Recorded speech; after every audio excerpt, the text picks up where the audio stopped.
İnsult beyninizin bəzi hissələri qansız qaldıqda və zədələndikdə və ya öldükdə baş verir. Diabet, yüksək təzyiq, yüksək xolesterol olanlar insult riski altında hesab olunurlar. Milli Az xəbər verir ki, kardioloq Oleg Varfolomeyev bəzi xəstələri yumurta sarısından çəkindirib. Yumurta sarısında ateroskleroz kimi tanınan arteriyaların yağlı tıxanma riskini artıran fosfatidilkolin adlı bir kimyəvi maddə var. Bu tıxanmalar qanın beyinə axmasının qarşısını ala bilər və insult yarada bilər.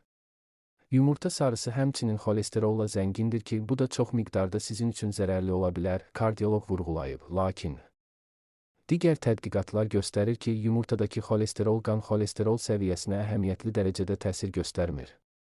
Məsələn, gündə bir yumurta yeyən diabetli insanlar həftədə bir yumurtadan az yeyənlərlə müqayisədə risklərini 2 qat artırırlar. Gündə 10 qram yumurta belə koronar xəstəlik riskini 54% artırır. Qeyd etmək vacibdir ki, insult riski olmayan insanlar gündə bir yumurta yesələr, çox güman ki, problem olmayacaq. Həkim aşağıdakı pəhriz dəyişikliklərini tövsiyə edir. Qırmızı ət istehlakını, xüsusən də balıq və toyuq ətini məhdudlaşdırın. Zeytun yağı və kanola yağının yüksək qəbulu.